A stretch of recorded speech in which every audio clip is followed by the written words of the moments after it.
On the second day in Bristol, I decided to take advantage of the fact that I had my friend Terry there, and the fact that he is essentially the demographic that I would be selling to at conventions, things like that.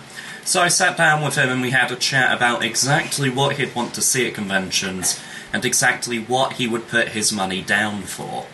Yeah, what I want to discuss with you about the artwork and the conventions and things like that is sort of an outside perspective. It's like, I can talk to the missus about it, and the missus, she's with me 24/7. She knows how my mind wants to work, and bless her little cotton, she knows what answers I want to hear. Yeah. Yeah, and she knows too much about my artwork and the process behind it. Whereas you know I draw, and you know I do it kinda well, but you don't know the ins and outs of how I go about it or anything like that. Yeah. So, if you were at a convention, and I know it's not something you commonly do, but you saw very briefly the Artist Alley at Expo, where it's just literally people, they turn up, they've got their artwork out, they're trying to sell you either prints or to do a commission for you, you know, come back in an hour, I'll have it done. Yeah. What sort of stuff would you want to see on one of those tables? I need to think about that for a second. We've got GamuCon, for example, is very much a video gamey convention. Yeah. And that's the one in April. So that's very much a video gamey convention. If you were at it to play video games, things like that, buy video games, what would you want to see then on an Artist Alley? Are you talking like, say, posters that would like sort of like posters of your own drawings that would like draw people over to like come see you, or as in like stuff that people ask you to do, like stuff you want to practice in advance? This is anything from stuff that would draw you over to the table, absolutely. Yeah. The kind of stuff you would then want to see in the prints that are available for purchase. Yeah. If you do have any ideas for characters, that would be fantastic. We're covering quite a broad range here with this question. Yeah. Well, I mean, with like posters for stuff, I mean, it's probably a good idea to have one classic, one modern character, like just to show that you have sort of wide array of knowledge on character designs throughout the ages. So not classic Sonic, modern Sonic. that would be enough. Maybe something like a Spartan or something like that. On one Sonic or I another. can do the Chief. He's quite intricate as well, so you've got lots of little details. Exactly. Yeah, and I got a figure of sort of the Mark VI, which is about that high for reference. So because let's face it, nowadays not many characters are really sort of mascots in a sense, and Master Chief is probably the closest to it that we get in modern gaming. Well, that's true, very true. Although PlayStation are trying to prove they have mascots with All Stars Battle Royale. And fail. Fat Princess, what the fuck? Yeah, I know, I was like, what the hell's she doing in there? But, so if you had, because there are these things called X stands which you can get, which stand about that high. So obviously you've got, you know, Artist Alley table would be about here. Yeah. And if I had an X stand beside me, I mean, this thing's going to be about 50 quid. So I want to make sure I can actually use one to bring people over before I actually go out and buy one. Alright. What would you need to see on that X stand to stop and go, ooh, and this X stand isn't just for the video game convention, this has to be reused for the ones that are anime, manga, comics, etc. Alright. Yeah. So it's just basically a big stand where it's just like one big drawing, basically. Yeah, it's like one stand, it's a canvas print, and it sort of goes diagonally down to the floor, and it's got sort of two bolts behind it to keep it upright. It's like a giant sandwich board, only with a canvas. Yeah. Yeah. I don't know. I guess maybe a sort of a collage of characters, really, but sort of.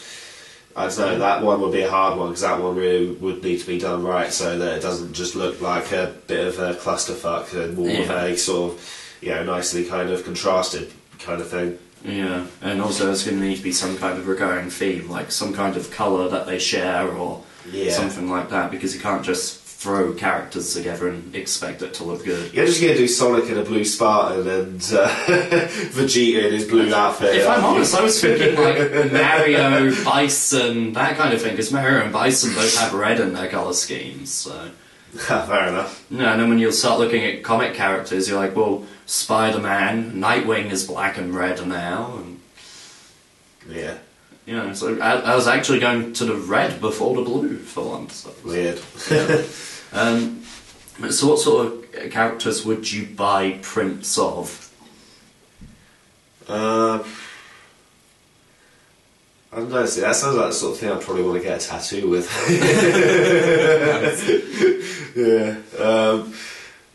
I don't know, I mean, I guess it'd just be characters I personally like, really, so I can imagine it'd be the same with a lot of potential customers, really. They just sort of ask, oh, can you do this one? So it could be anything from video games, really, I guess. So obviously, commissions on the day, yeah. That's where you can say to them, okay, I've got the stuff here, come back in an hour, I'll have it done. Yeah. But for stuff that's pre-drawn digitally, and then you're selling print copies of that digital drawing, oh, I stuff see, that's yeah. pre-made, yeah. I mean, is there anyone in particular, like I mentioned Bison from Street Fighter 2 earlier, is there anyone sort of specific that you would keep an eye out for? Personally... or anyone that's underlooked, even, someone that people don't tend to draw that should be drawn? I don't know, I mean, personally, one of the ones I'd probably go for is a classic Sonic. Yeah. Well, so classic Sonic, I can definitely do classic Sonic. I think I spent about 10 years doing classic Sonic, so that's yeah, but ooh, bloody hell. I can imagine characters like Captain Price and characters like that being popular buys as well. What, for Captain Price? Yeah, you know, from Call of Duty. Oh, bloody hell, yeah, mustache. Yeah. That took me a minute. Awesome British guy. Like, when you said Captain, the first thing that popped into my mind was Olimar. Yeah. So it was like... Yeah. Then when you said Price, I was like, he's not the Pikmin guy. Yeah. Well, that might be another one to look into, the cult classic characters. Yeah. Like, I can't even remember the main character's name, but the main character from Cave Story. Oh, yeah, he's... Spoilers, robot. Yeah. Yeah. Oh god, what is his name? It's really bad that in the 3DS remake they're making his 2D sprite available but keeping the backgrounds 3D in classic mode. God, I don't want to touch that remake with a barge pole. Yeah. I don't know his name, but I know the character. Yeah. So, or the giant toaster, potentially. Oh, Balrog, yeah. Yeah, he would sell. See, I remember the fucking toaster, I don't remember the main character. I'm gonna have to bleep you something silly. But, Whoops. yeah, well. It's fine, that's what editing is for, just beep. But yeah, so Balrog would probably sell. Yeah. Yeah, the only thing I know I can't do is, because when you're at an artist outlet, like MCM Expo in particular, have rules that you have to be selling the art, you can't be selling merchandise. Yeah. So things like t-shirts are out straight away. However, the missus had an idea where there's nothing stopping me from giving away free stuff with people who buy things from me. Because then I'm not selling merch, I'm giving merch away. Which, I don't know if they would let that slip through on the technicality, but we were thinking, like, if people actually bought something, to have maybe a bookmark and a badge that we can give them. And I was thinking maybe little touches as well, like, if you buy someone's indie comic, they never have a bag and board for that thing. Yeah. So if I had maybe, I don't know if you've seen them in Staples, but they're like these little plastic stands, and usually you'd use them for like PSPs or something, but they're book size. Oh yeah. So you could actually have a display one out that people can thumb through, and then the actual sale copies would be bagged and boarded versions of the comics. So you can then be like, oh hey, here's one that's definitely not been thumbed through or anything like that. And also actually have carrier bags for once. I don't know if there's any little touches like that that would really sort of make the store memorable or make people go, actually, yeah, they put some effort in. Laminate the prints. Laminated prints. Yeah. I mean, the quality paper I was going to put it on can't be laminated, Yeah. but it doesn't need to be. Yeah, if that nah, I makes figured I was sense. kidding. Right, okay. But one thing I could always do is provide them in maybe A4 sleeves with just a bit of cardstock behind it as well. Yeah, that could. Yeah, Yeah? yeah, that sounds alright, yeah. Yeah, yeah. No framed ones, we're not going that far. That'd be horrendous. Is there anything you can think of, like little things that you would like to see? You know, if you sort of picked up your purchase in the bag, you sort of walked halfway down the convention, opened the bag and went, oh, that's nice. Because obviously we've mentioned badges, mentioned bookmarks. Maybe chocolate. Yeah, no, it's really weird. I gave you food. I ordered a game off Amazon one time, like one of the Guitar Hero games, but it was a third-party seller, and basically they included a sweet with it. I can't remember the name of the seller, but it was like their trademark. They include a sweet with every purchase. You know, they do that with Japanese toys as well. Like, if you buy any of the Dragon Ball RealWorks figures, you get the figure itself, and there's this one little sweet in there that's probably way past its expiry date. And I've eaten like 12 of them and not died, so... But I don't know, I think the problem with a sweet is like a bookmark or a badge. I can put one of my characters on there, I can put a website address on there, I can say, hey, come back to me. A sweet, they eat it and it's gone. Yeah, and you're not exactly going to engrave a character onto a Pez or something. Oh yeah, so they're very just like, there's my little robot. Hey, look at this Pez. Oh, thanks, man. Onk. There's a robot on there. But... Oh, so let's move away from fan art then. Yeah. Original characters. Oh, yeah. What makes you interested in someone's original character? That's a good question, really. Yeah. I don't know. I mean, sometimes... I guess sometimes I'll like hear an artist is like sort of a fan of an already established artist I'm a fan of, right. And that they're trying to go for that style. I think, oh, okay, that could be interesting. Yeah. So you tend to go like for elements of any particular artists, because essentially you are the demographic. You are representing thousands of people in my demographic right now. No pressure, of course. Just. Yeah, I don't think I'm the best representation, but... Oh, trust me, you're a good representation from the couple of years I've known you. I can't really think of any artists off the top of my head. Normally it's just like, oh, the artist that did such and such, or such so and such. So you know them by their work as yeah. opposed to their name? Yeah. Yeah. So if I said Tony S. Daniel to you, you would be like, who? If I that said... rings a bell. Yeah? Yeah. Batman artist. Sort of Battle for the Cowl R.I.P. era. I thought I saw that name a lot. Yeah. And naturally Greg Capullo's doing Batman now. Yeah. I'm trying to think. So if I said Tetsuya Nomura... Oh, yeah. He's from... Final Fantasy, yeah. Final Fantasy Kingdom Hearts, yeah. Yeah. Okay, let's try... trying to think who else to test on. I had an artist in my head and it's gone. Well, if you was going to say Toriyama, I know Dragon Ball. Oh yeah, Toriyama, you know your Dragon Ball, you know your Dragon Quest, you know your Dr. Slump. I mean, at the moment, most of my influences are Richard Elson, which is probably the earliest influence I had, and I still think he's amazing and underappreciated. And if I ever get to meet the man, I will probably fangasm and faint.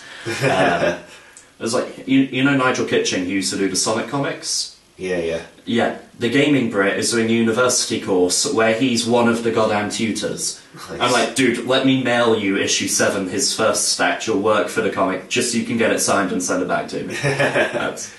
But yeah, Richard Elson, Akira Toriyama, Tetsuya Nomura, Tracy Yardley, oddly enough, Jim Lee, definitely, Ed McGuinness, I love the way he does sort of muscle structure, things like that. I actually bought there are entire comics I bought just because his name's been on there, just so I can fawn over the art. Is there anything in particular, because you don't know them by name, you know them by series, any series that you've looked at and gone, whoo, damn? I've actually really like the artwork in Kick-Ass. Right, okay. Yeah. So, yeah. Yeah, so I like what those guys have done on there. Joe Quesada, I think that's Quesada's work. And, I know there's Mark Miller, John Romita, but I don't know whether they're story or drawing. I haven't looked into the structure. Miller does writing. Yeah. Yeah. I think at the very least, I don't know if it's pronounced Quesada or Quesada, or... He's like been at a convention I've been at, and I've still not actually said to him, is it Quesada or Quesada, by the way? You would think to ask that when you're getting something signed by the guy, but... Yeah. No, I'm sure he's at least done covers for some of them. Oh, right. Like, even if they've just been variant covers, I know he's been involved somewhere, but... So, Romita Jr., at any rate, yeah. because... Right. Anything else at all? Who else? Some of the early Avenging Spider-Man stuff stood out to me as well. Ah, yeah, the first 3 issues. Yeah. Yeah, he's good. He's very, very good. It was like, as soon as they started rotating the artist after that, I was like, that's when I started losing interest in Avenging Spider-Man, was when they took him away. Yeah. Because actually did some of the artwork for Darksiders 2 as well, the video game. Nice. So, yeah, I mean, his stuff is just gorgeous anyways. Yeah. Yeah. Oh, Rocker thought. Red Hood and the Outlaws, he's taken over Superman from issue 13. Alright. Yeah. You've read some of my Red Hood. I think so, yeah. Yeah, and at the very least you've seen a few pages. What do you think of him? See, I can't really remember very well. He's very vivid my first colours. reactions. His style looks like it goes straight from pencils to colours. Alright. Yeah, and it's very bright, very vivid colours. Everything looks sort of juicy in the colouring. It's sort of weird. And he does a lot of hatch work as well. So where there's shadows, there's loads of hatching lines. Yeah. Ringing any bells at all? Not completely, but I'll probably check it out a bit more. Right, okay, fair enough. Well, if you want to borrow Red Hood at any point, yeah. Superman 13, so you can check them out, I've got it. Cool. And there are previews of Superman 13 in the back of pretty much every other DC comic at the moment. Yeah. Because they're really trying to push that. So yeah. Okay, so really you would do it by association, by similarities to other artists. Yeah, it's one thing that'd stand out. I don't know. I guess other factors would just sort of be intangible, really. So just something that generally stood out. Right. I'm sorry, things that would make me sob at your soul are things that are not quantifiable. Yeah. Sorry, that's not helpful, but... No, it's honest at the very least. And that's something I could do with. Like, I love the missus, but I don't think I would always get honest from her. But I think what I need to ask, like, cross-sections of the people who would go to these things. I know you've sworn them off for now, but cross-sections of people who go to these things to actually say...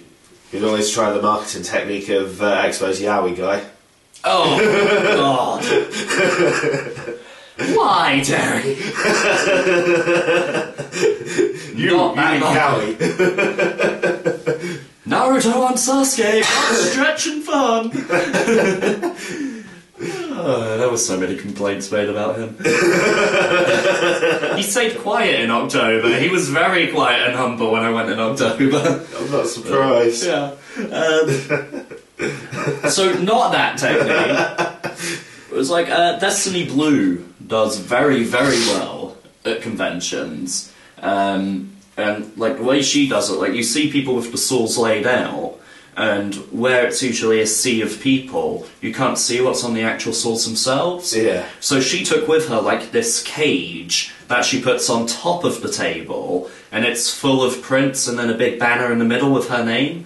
So that's actually, like, at the sides of her shoulders, when I can get my words out, and then over the top of her head. Oh, right. So that when you're walking along, you can't see shit for the other people. Like, you can't even get to the source to look.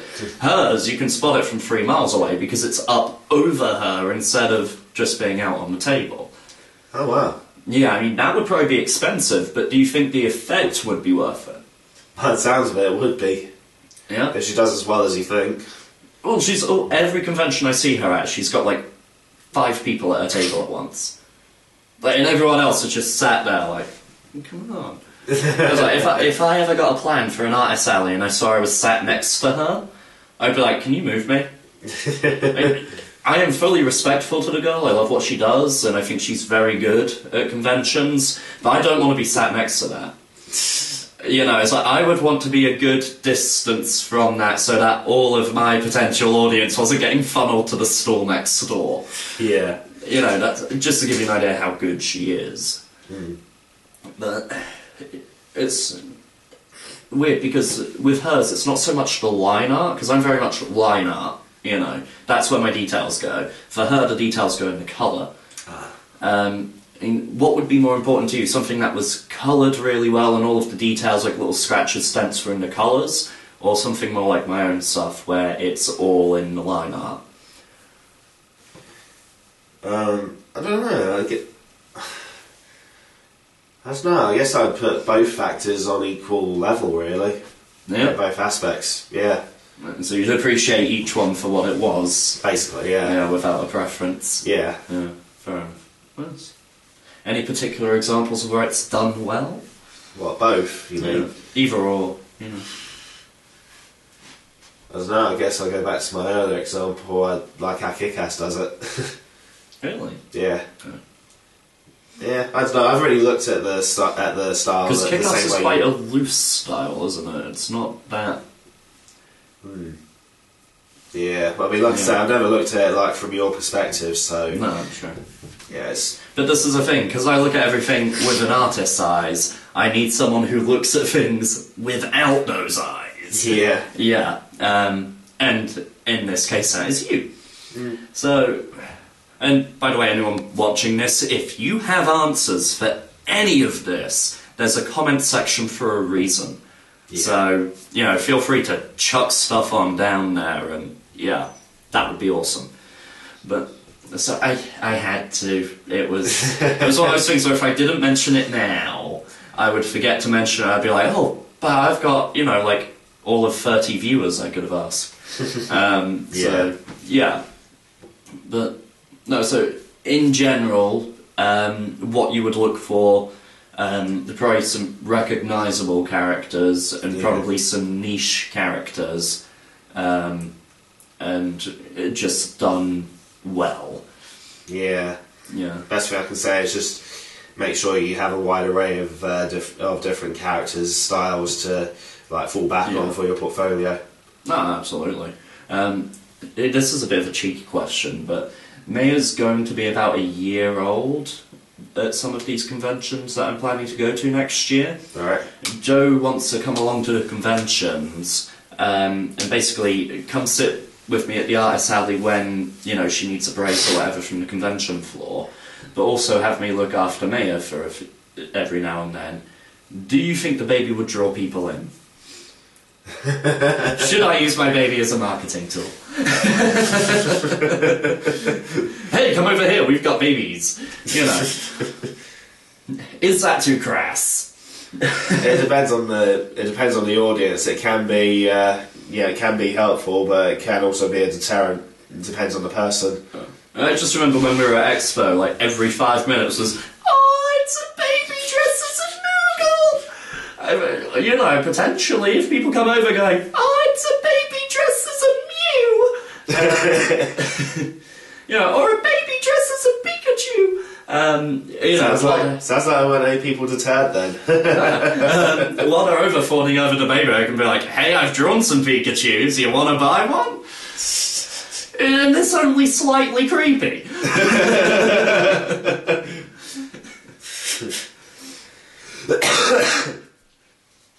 So, thoughts? Oh dear. Yeah, no, it's just all I was thinking with the deterrent theory is the moment where she's just like, where? Okay, you can deal with that, guys. Fine. Oh, when she's being a naughty little miss. At which point I get on my phone and go, hey, honey, can you get the hell back over here? Yeah, we've got a problem. But, I mean, babies cry, that would happen, you know. Yeah, exactly.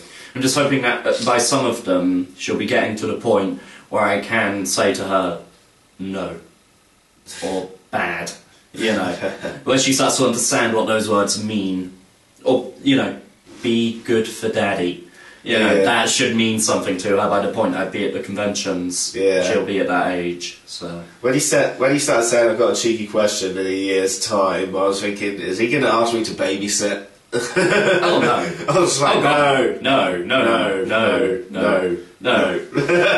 It's one of those.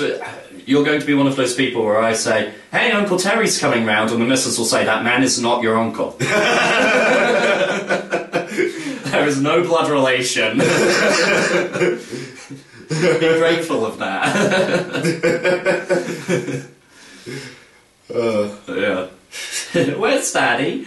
He's down the pub with your Uncle Terry and your Uncle Tony, and those men are not your uncles.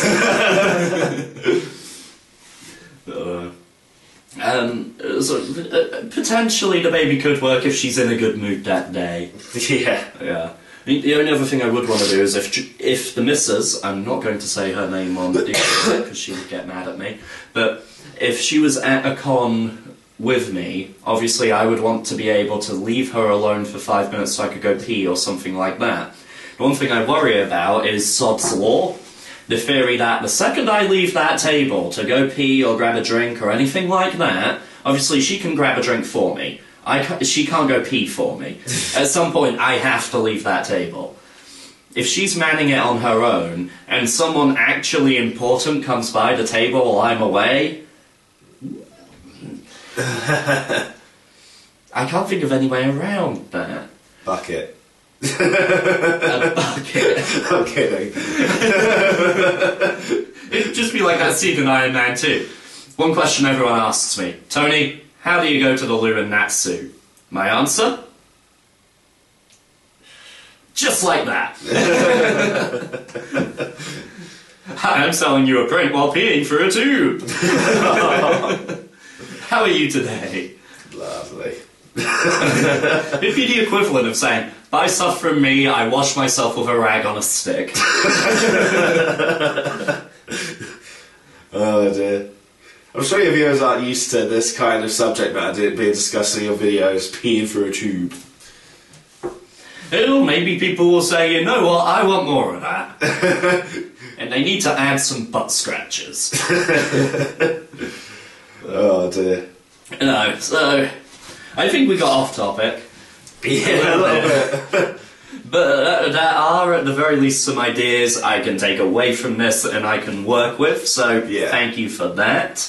To all of you, I'm going to spare you now, and we're going to go back to having these conversations while drinking beer and playing video games as we have been doing for pretty much the whole weekend so far, hasn't it? Pretty much, yeah. I mean, today's the last day before I can't go back to the missus too hammered this afternoon, but we'll see what we can do.